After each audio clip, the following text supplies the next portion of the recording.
I think that feels like a nice package there. Yeah. Wow, look at those phones lined up. It's Felger and Mazz on 98.5, the Sports Hub. Carrier ahead. Over the line comes Newhook. Shooting. Scores! Alex Newhook! Olé! Olé! Olé! And Montreal is going to play Carolina in the Eastern Conference Final. What a playoff series. 7th goal. Scored the game winner in Tampa. And just a turnover at the offensive line. A smart play here by Carrier. And I said, never a bad thing. Shoot the puck through the traffic, through the legs of Dahlin, and Luukkonen can't get a hold of it. Underneath the glove, over the pad. Best sound in the world as it hits the post and goes in. And in back-to-back game sevens, it's Alex Newhook with the game-winning goal. What a story. That's how I will die a happy man. Not if the Milwaukee Brewers win a cup or win a championship, a World Series, or the Green Bay Packers win a championship, or the Boston Bruins win a Stanley Cup. No, if the Canadiens don't ever win again in my lifetime, that's my goal. And now they are officially on watch as they win a terrific Game 7 last night. We were complaining about the NBA and NHL playoffs so far this year. Yeah, last night both hit. I turned over late to the basketball because I was on the hockey the entire night. That was a fabulous game last night. Terrific Game 7, which Montreal prevails in. Murray, go ahead. I love it. They're the only team worth rooting for that's left in the NHL playoffs, in my opinion. They are. So Vegas, they can eat a pile of steaming crap because of the way that they fired Cassidy, and they're being petty about it. Did he get denied another place to interview? Yup, L.A. Yeah, and plus your stadium's too loud. I've been there. I didn't like it. The Avalanche should still be in Quebec. Plus, I'll never get over the fact that this city threw a parade for Ray Bourque when wearing that uniform, the biggest loser moment in peak Loserville in Boston. And I don't like the uniforms either. Hurricanes, a relevant franchise, arguably the worst sweater in the NHL. You should also still be in Hartford. Rod Brindamore, I don't really like. He strikes me as almost like Hockey Belichick, kind of a prick. And so, yeah, for me, it's Montreal. They never really bothered me. And I like watching them play. They have some... Never really bothered you. No, they don't. I have such a problem with that comment. If they don't bother you, what does? Oh, most everything else. Right, but the Canadiens and their horrible, wretched fans. I don't like, again, we went over this yesterday. And even 6 years ago when they were, they beat all the other Canadian teams to make the final and play Tampa. Outside of the fans, they don't bother me. My God. They just don't. Oh, my God. And this particular team, with guys like Caulfield and Suzuki, they're a fun team to watch. You don't care that their coach has to speak a certain language? Oh, that's kind of annoying, but it doesn't bother me that much. Try doing that in America. Try telling the world that you can do it, but you have to speak a certain language. You have to speak English. If you don't speak English, you're out. Try that here. We won't stand for that. You know why? Because we stand for what's right. In Montreal and Quebec, they embrace, if not racism, xenophobia, whatever you want to call it. You don't speak a certain language, you can't coach our team. Yeah, it doesn't bother me that much. Oh, my God. If that doesn't bother you. It's Marty St. Louis as their coach. I liked him when he was on Tampa when they won whatever it was, 20-some years ago. I didn't have a problem with him as a player either. I have a problem with a culture that says we will accept a lesser man, a lesser candidate for the job because culturally he lines up. He speaks the language I want. He's one of us. So what you're saying, you a-holes up there, that you would take a lesser coach just because he speaks a certain language. And you're going to root for those people? Yeah, I got no problem really in the grand scheme of things. I don't live up there. It's not a big deal. And it seems to bother you, too, so that's an extra thing for me. Well, that I get. It's a personal thing. I understand that. And maybe, just maybe, if ownership here cared a little bit more and didn't get up to the podium after a season where you lost in 6 to Buffalo and say, oh, I think we're on a Stanley Cup run. Hey, we have the great makeup here going forward, and whatever the hell Charlie Jacobs said. But maybe Montreal, your hated rival, winning the Cup might just, I don't know, goose you a little bit to maybe shake up the core here and do something a little bit different. Yeah, that kid who that really worked in the late 70s. I'll tell you that one. But so for instance, the guy who's now scored in their 2 Game 7 winners, this Alex Newhook. You know how they got him? He didn't come up through Montreal's system. They made a savvy trade for that dude 3 years ago with Colorado, giving away some draft picks. So maybe you'll do something like that. Shake up how you've been running this operation here in recent years. If Montreal ends up winning the Cup, I'm enjoying this. They are a deplorable franchise with deplorable fan. I mean, deplorable, like as human beings. They're deplorable human beings. Can you imagine if we did that here? No, I mean like literally in Boston. Yeah, we got to have a coach from Celtic. Yeah, right, exactly. You could have a better coach, but he doesn't have the accent that you like. Yeah, I don't want him. Or he's not a certain... You have to be a certain nationality for us to accept you. Think of that. I want him so he can talk like me. And it's openly accepted, and like that's their operating philosophy. You have to be of a certain culture and a certain nationality, or else you're out. Certain status. No, nationality. Yeah, I don't know. I'm just talking about the hockey, and I like the sweaters. Oh no, I mean I would like, but they're not. You have to be a certain nationality. We won't accept. The Red Sox will not accept a Hispanic or a Latino manager because we don't like the way he talks. Think of that. That's what they do. You don't like that, Murray. I mean, you like bugging me and you like getting to me. I understand that, but you don't believe that. But all they're asking you is to speak French. It doesn't matter what color or creed you are. They just want you to speak French. Yeah. Well, but that's what it's my example. We don't want a Hispanic or Latino manager because we don't like the way he speaks English. That's what they do. They were browbeating Suzuki into learning French. He was a captain. They wanted the captain to be French or speak French, and so they were harassing this Suzuki to learn French. He really tried to learn French so they didn't like the way he talked. That's what you're rooting for. Deplorable people. So I'm saying 8 more wins. That's all I need. Never mind that when they get in their building, and I know there's a lot of embellishing going on in the league and in sports, they take it to another level. And if you say otherwise, you're lying, and you don't pay attention.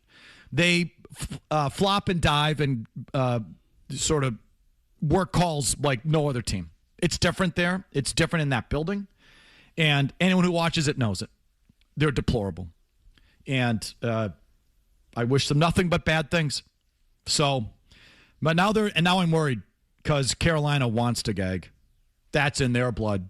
Montreal wants to win. If that's in their blood, that's in their DNA of winning. Carolina, no. Well, how many times have they gone deep here with Rod Brindamore here as the coach in recent years? It feels like, this is the year, this is the year, this is the year, and they end up gagging on themselves. And I do wonder about the rust with them. They look like a complete team, but they haven't played in almost 2 weeks. Montreal was 3-0 against them in the regular season. I give Canadiens a more than a chance to win this series. I give them a hell of a chance to win this series. Of course. Anything can happen now. Other than the fact they can't win back-to-back games. This whole playoff run, it's win one, lose one, win one, lose one, win one, lose one. So anyway, I got some emails on Newhook here, Alex Newhook. Yeah. I'll just read you one. While you're looking that up, if I may too, though, you had to at least enjoy, after what you've said about the goalies the last few days or the last few weeks, that Tuukka Jr. there gave up such a softie to lose that game. I'm getting to the goalies. John Smith, probably not his real name because he's probably a pussy. Writes in subject line, your worst nightmare. A Montreal Game 7 winner scored by a BC kid. Ha ha, get effed, buddy, says John Smith, the pussy, who won't give me his real name. Let's see. So Newhook scores a lucky goal that sort of fluttered. I thought that last goal was deflected, frankly. Yeah, it did look like it kind of. I thought it clipped something on its way through. Was it Dahlin? And it sort of went 7-hole. It did go 7-hole, but I think it dipped. It did flutter a little. I thought it got tipped. But it's funny how this pussy, who won't give me his real name, doesn't mention Alex Tuck. Well, how about where did straight zeros in this series? Yeah, where did Alex Tuck go to school here, Kevin? Because sometimes I forget. I don't have it in front. Oh yeah, maybe I do. Boston College. Alex Tuck, 7 games. 0, 0, 0, -9. -9? Game 1, 0. I'll just give you his game log. 0, 0, 0, -1. 0, 0, 0, -3. 0, 0, 0, -2. 0, 0, 0, 0. 0, 0, 0, -2. 0, 0, 0, -1. 0, 0, 0, +1. Oh, he was +1 last night in a loss. How come the BC guys don't mention Alex Tuck, who the Knights had to get rid of him to win? Wow, the Bruins must really suck. He was a +7 against the Bruins. Oh, and how's your goalie? Now let's get to the goaltending, because I still get this. You people should just concede on this. Richard writes in. I think it's his real name because it's in his email. At least unlike that other wuss. He's got the guts to just give me his name. Let's just call him Dick. Rick writes in, I know you've said that good goaltending doesn't help bad teams win in the playoffs. But the Buffalo-Montreal series demonstrated how bad goaltending can make better teams lose in the playoffs. Rick Reed. Yeah. I mean, goaltending really hurt the Sabres. There's no question about it. How'd it work against you with a good goaltender? They wiped their ass with you. It wasn't even close. And the goaltending thing, I think this year has reached absurd levels. Even I can admit that this is a little bit of an outlier, that it's so bad. But it just proves my point, because I've been talking about this for a couple of years. And you just can't accept it because it's just a contrarian point that's right. And you, like Murray, wants to root for Montreal just to spite me. You don't want to give it to me because you want to spite me, which I get it. It's really only like 5%. I generally like watching this team. Yeah, I can't even look at you when you say things like that. But the 4 goalies left, Vinny, go ahead and show it if you're watching on the simulcast. The 4 goalies left all suck. Whoever wins the cup will have done it with a crappy goaltender. Now, maybe it's a crappy goaltender who's playing well, or who outplayed the other crappy goaltender, which happened last night. Dobish was good in that game last night. And, oh, by the way, I thought Ukko-Pekka Luukkonen was good, too. Yeah, I have no Ukko-Pekka Luukkonen. The 2 goals he gave up, one was off a skate. The other one was bar down, howitzer on the power play. End of one, he turned it on. He was making some 6 saves, actually. And then he made a handful of saves that kept him in the game. I thought Pekka Luukkonen was good. I thought Dobish was better. I thought the goaltending overall last night was good. But they both suck. So just look at the cap hits. Dobish makes $965,000. Frederick Anderson makes $2.75. Scott Wedgwood, who isn't the other wood there in Mackenzie Blackwood. Colorado, the Blackwood, Wedgwood, the wood that's playing Wedgwood makes 1.5, and Carter Hart there in Vegas makes 2. Their combined cap hit, the combined cap hit of the 4 goaltenders left is $7.2 million. $1 million less than your guy. You're paying Jeremy Swayman more than the 4 guys left in the playoffs. One of these 4 jamokes is going to win the Stanley Cup at a fraction of what you're paying your guy. In fact, you could have all 4 of these guys. You could have all 4 of these goaltenders. For one Swayman. For less than you're paying Jeremy Swayman to just go one and done again. What is it? Is it really worth paying a goaltender that level? No. Thank you, Mazz. No. Is that so hard? Build the team in front of them. I did like when Tuukka Jr. threw his helmet, though. As much as you hate Montreal, tell me you enjoyed that moment. No, I didn't. Oh, I was sick to my stomach. I was so just going good. to say, when you said you could have all 4 of them, I said, I really only want 2. And it doesn't matter. You could swap out those 4 bums and put in 4 more bums. These are the 4 best teams. These are the 4 best teams. I hate to break it to you. I think Buffalo and Montreal were comparable. So I think they were close. I think Tampa without Hedman was. So I think Montreal, Buffalo, and Tampa are really comparable teams. They were all season in the standings. I think when Tampa lost Hedman, that sort of brought them back to the pack. I thought I would have given Tampa the nod over those other teams with Hedman. Without him, Tampa, Montreal, Buffalo, I think are all the same. But I think I think Carolina was clearly the best team in that division all year. I would agree with that. Colorado's been clearly the best team wire to wire in the league. And Vegas has perennially been, like they're one of the good teams. It's not about the goaltending. You could swap out these 4 bums and put in 4 other bums, and these teams would probably still be here. What's it going to take for you to understand that? And that doesn't mean, I'm not saying goaltending doesn't matter. You don't bastardize my point. Of course, Dobish made some big saves. He mattered last night. And if the Sabres had won, you would have looked back on a half dozen saves from Ukko, rhymes with Tuukka. Ukko-Pekka Luukkonen, and said he saved him, but ultimately, because his name is Ukko, rhymes with Puka. He crapped himself at the very end. That's what the Finns are destined to do. They're destined to lose at the end because that's just what happens. Choking Finns. That's just the thing that I've been trying to tell you too. They're just destined. Team Finland, man, just destined for that thing. You know who Team Finland should be sponsored by? North Shore Adult Diapers? North Shore Adult Diapers. Oh, I like it. That's their sponsor. And the Australian golf team. Put it on their jerseys. What's the logo for North Shore Adult Diapers? We get the adult diaper with the Finnish flag on it. Just a guy squatting with his diapers. That should be the Finnish team logo. Ukko-Pekka Luukkonen. He was actually all right last night, but that was destined to happen. It was destined. A flutter ball was destined to go 7-hole. And he was just destined to lose. And now I got to look at now I got to grind out the next 2 weeks rooting against Montreal. And those deplorable people, Murray, do not stand with those people. I like the city. It's a cool city. Yeah, it is a good city. But their fans and that franchise, deplorable of what they openly sanction and stand for. They openly stand for it. If you tried to do that here, they'd cancel you. You wouldn't have a job. You wouldn't have a company. If you said, we don't like your nationality, we don't like the language you speak, you are not allowed to even apply for a job here. Think if you tried that here, where we actually have rights and morals and stand for the right thing. Not there in Montreal. They're allowed to do that. Think of that.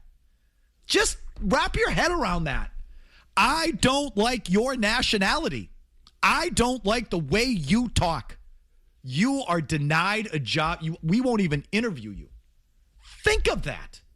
Nah, I choose to ignore. Ole, ole, ole, ole. Oh, hateable franchise and people. I'm rooting for Carolina. Me too, and they're going to lose. Although they've gone to the 3 conference finals under Brindamore and lost them all. Exactly. This is just the point. Where Carolina does Carolina and Frederik Andersen becomes Frederik Andersen, and I got to grind this out for the next month.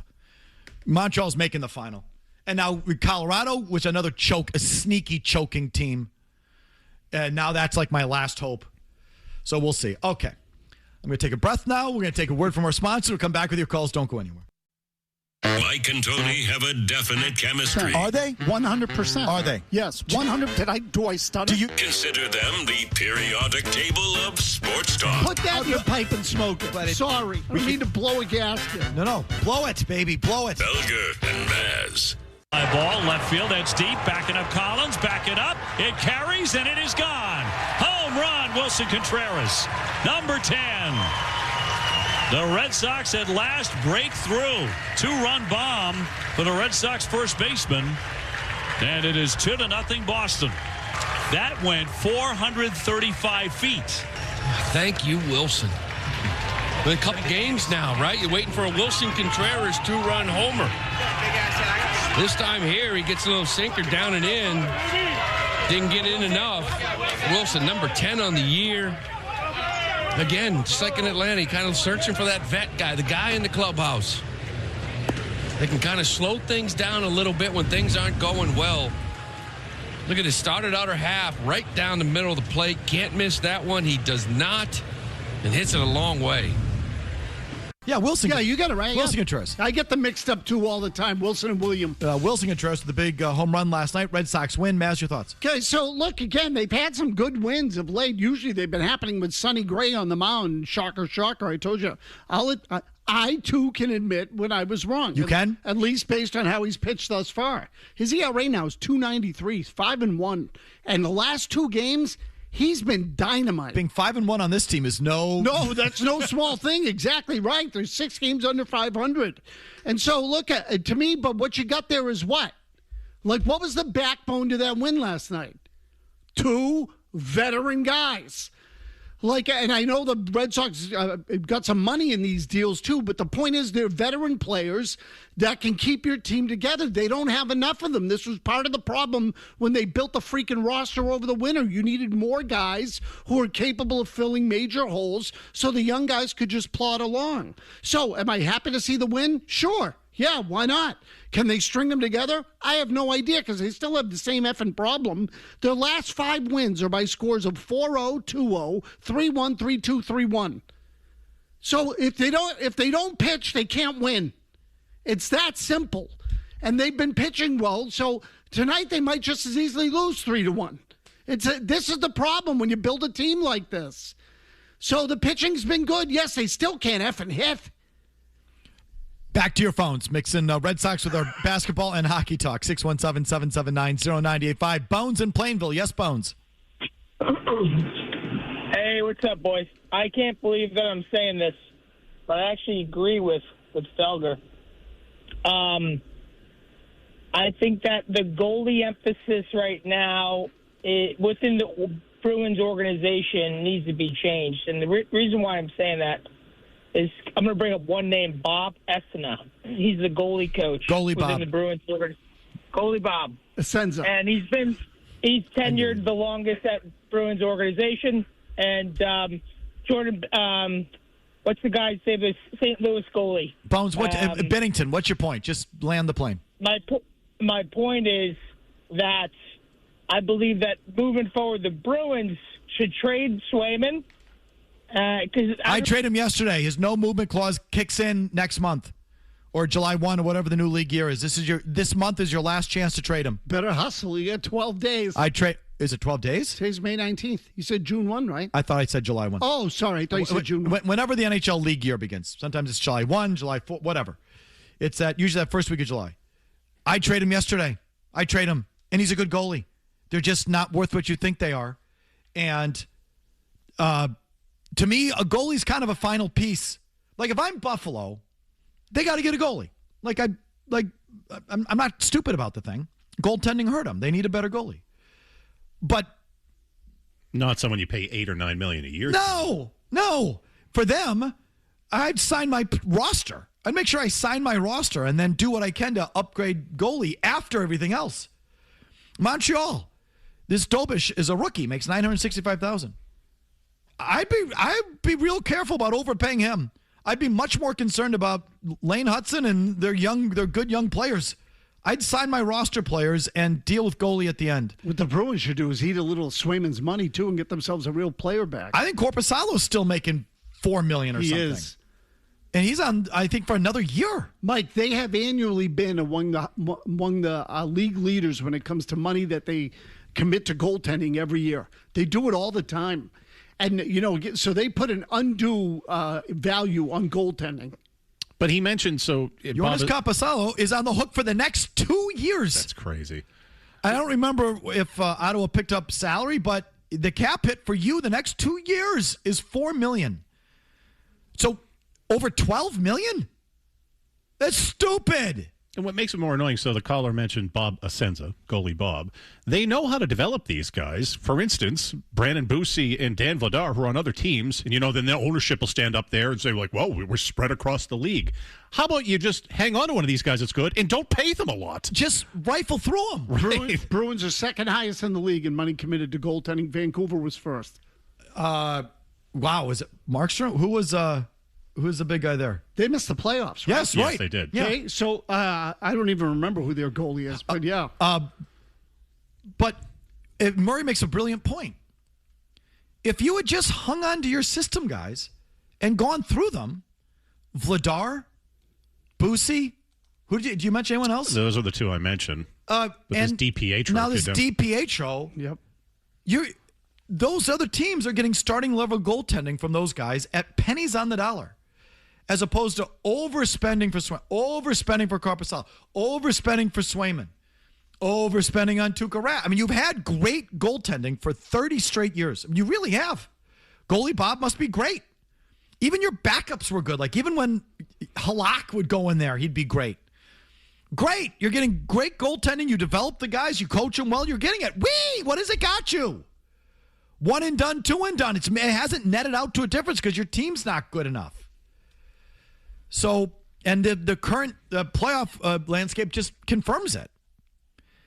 How about Rob in Connecticut on the Canadiens? Yes, Rob.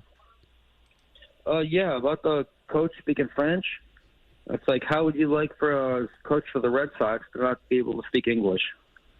Should that be a prerequisite? I think coach for the Red Sox to no. be able to speak English. No? Do you think so? I think it's pretty important. I don't. For them to communicate to the fans.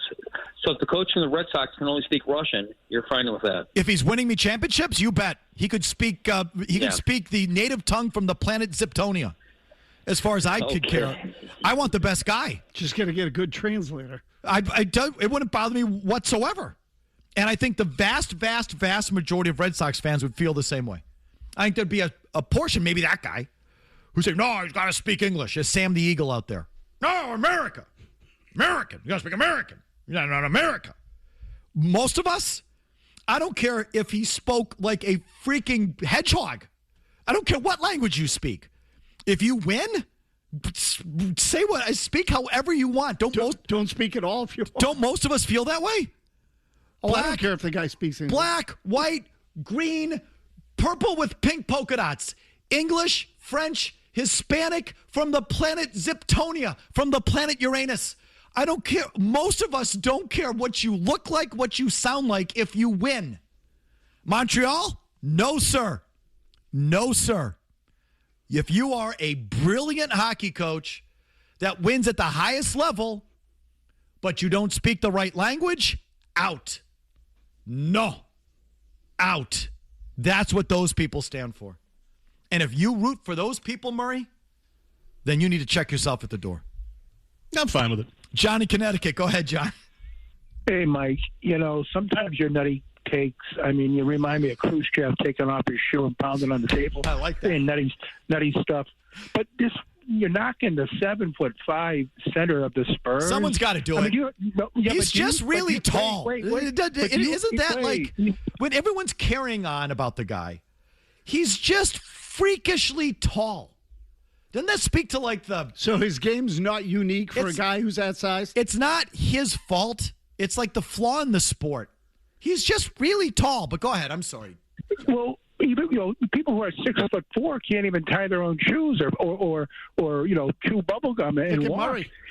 Look at Murray. No, I don't know about Murray, but really, you have to take that all into consideration. The man's a freak. No, it's not just. And I'm kind of half teasing, but it's. Yeah, Manute Bol was that tall, but he couldn't shoot. This guy he's got handle, he can shoot. I know, I see it. I got it. Like I see it. If he were just 7 feet versus 7, is he 7'9"? No. He's 7'7"? I don't even think he's that tall. I think he's like 7'4", but I'll look. You've got to admit some of the stuff Of course, Mike. It's yes. stupid how he gets the ball 7'4". In the then he must have his wingspan, his length, his reach. His wingspan's ridiculous. It's stupid. It's like two Cadillacs spread out. What is it? He gets the ball in the high paint, turns around, and doesn't even really jump. His wingspan's 8 feet. It's just stupid. And yes, for him to be standing reach. Meaning, how high he can reach just by standing is 9'7" to 10'1". He can 10'1". He can dunk without leaving the floor. Right. And a lot of times it feels like he's just turning around. It's like dropping it in. Us playing on an 8.5-foot rim. Yes. With your nephews. That's what that is. So it's like, yes, the God-given athleticism, hand-eye coordination, fluidity at that size is insane. But again, all this stuff about the height, the only point is this. You know that going in. That's always been true. So now you've got a guy who's 7'4", can dribble the ball, shoot threes. He feels taller than 7'4", He does because of the arms. My God. It's because of the arms. It is. He's a freak. He's a freaking freak. He's insane. I think someone's going to drive into the lane, make body contact, and he's going to break in two. That's the only part I'd be worried about with him, but the rest of it's ridiculous. Here's an update with Big Jim and right back. Oh, yeah! Thoughts, calls, emails. Oh, yeah! I get my jollies out of it. I do. I'm not a good person. Go ahead. Felger and Mazz. Oh, yeah! 98.5, the Sports Hub. They're not going to give up yet, and they're not going to give up yet for the reason I just stated. The American League is weak. So I believe the Red Sox this morning are only 3.5 games out of the wild card race. So at that point, you're thinking, all right, we get hot, we get our offense going. Maybe they will, maybe they won't. Certainly isn't going right now. Then we have a chance. They certainly pitch well enough. Now, come July, if it's not looking great, then you do sell pieces off. But you don't give up yet. And yes, Aroldis Chapman, when he was doing his hugs the other night going into the bullpen, people thought, here go the Red Sox selling off pieces already. It didn't happen. It was a false hug watch. So the Red Sox will remain intact, at least for the foreseeable future. Do we agree with that? Should they not be sellers? Well, right now I'd be cautious, but they should sell if this stays like this. If they don't, it's a massive mistake. You want to tell me that you think it's early and you want to give them another 20 games, then give them another 20 games. Do I think it's going to change? No. I think they are who they are.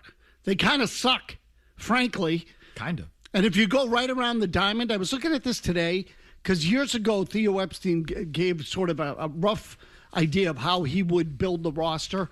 And he would say they generally wanted to have a player with an above-average OPS at every position if they could do it, but no worse than average on the ones that they couldn't. You know how many guys the Red Sox have that are over average? 3. I was going to say none, but, I mean, Abreu? Okay, Abreu is, believe it or not, Rafaela is for a center fielder. And Contreras. I was going to say. Contreras and Abreu have had good years. Rafaela is the product of a weak position, but, again, he's like 5th. But overall, you can get away with, but the point is you can get away with 1 or 2 of those guys. Okay, it's fine. The rest of the lineup blows. The reason not. Seriously, second base, third base, and shortstop all suck. They're in the bottom 5. All of them. Everyone. Marcelo Meyer. I'm sorry, Murray. No. Trevor Story and Caleb Durbin. They all suck. Left field, which is Jaron Duran and like 5 guys to play the position on any given night, sucks. So they have all those guys that they stockpiled in left field, and they're near the worst in the league in productivity from their left fielders. So a lot of that's Duran. That sucks. Catching is average, but everybody's catching is average. It's a little bit better than I thought it was going to be. Other than that, DH blows. Another one. I mean, how do you live with that? You can't live with that. The reason not to sell isn't wild card delusions, which, by the way, annoys the hell out of me. Like, watch the team. Do you really think this team's going to, squeak in and make noise? F off. It's that Craig Breslow's here. If you're going to fire Craig Breslow, then you could talk me into selling, because maybe you'll have someone a little bit more competent that won't get fleeced by the likes of the Brewers in what the return's going to be. But if this a-hole's still here, you're probably going to lose the deals. You don't know what the hell he's doing.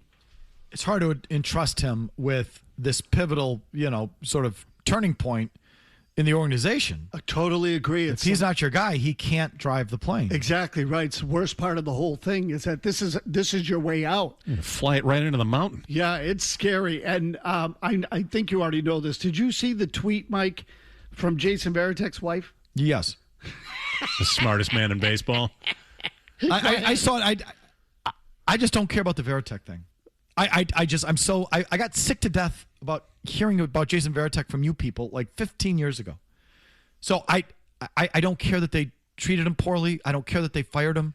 I don't care. Where did I hear that the job they offered him within the organization was to be a greeter? Oh, is that right? I'm not surprised. That's news to me. I hadn't heard that. Who said that? Oh, I thought I heard it somewhere that he was hired to be, or he was asked to be like a greeter or something. Yeah, I haven't seen it, but that wouldn't surprise me. That's where they put everybody up there. Well, it sounds really cheesy. I don't care. I just don't care about Varitek like you folks do. Okay, but I think how you've just lionized this guy is just kind of silly. I know, but I'm not talking about the Varitek part of it. I'm talking about what I think the comment reflects. And again, she said, what flex is that they ditched him. Okay, so she's sour. There's an axe to grind there. No question. Do you think that Cora and his staff behind his back called Breslow the smartest man in baseball? Yeah, sure. Okay, so I do too, and I think that that's what it reflects.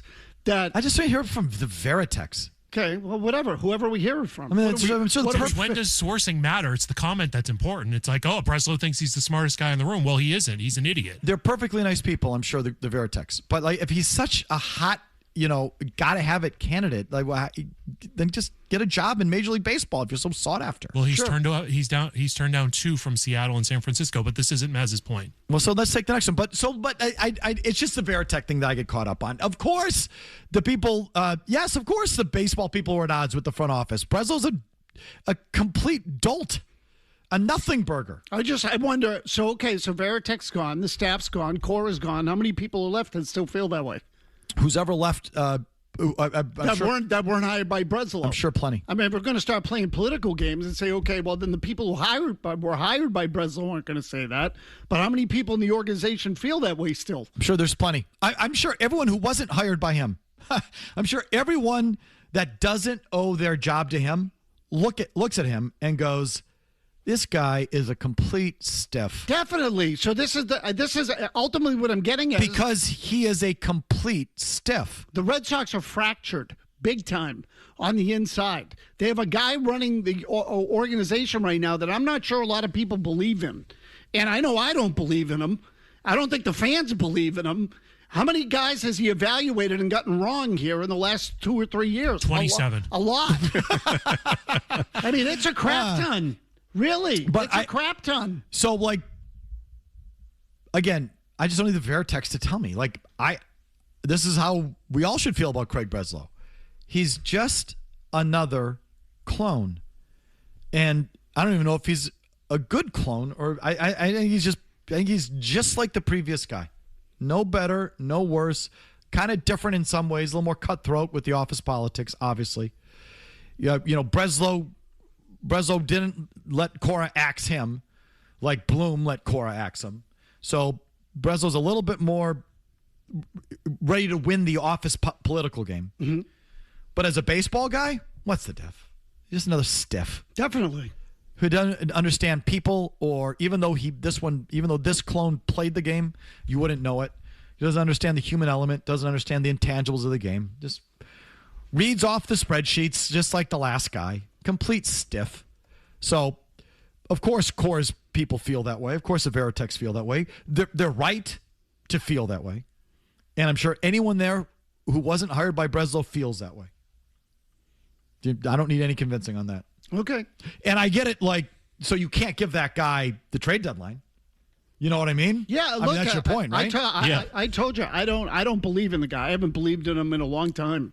Last year he had a pretty good year, but I look at Breslow and I say, to me, there have been too many mistakes made in evaluating the young players in particular that I look at and say, why would I trust this guy with making the next evaluation?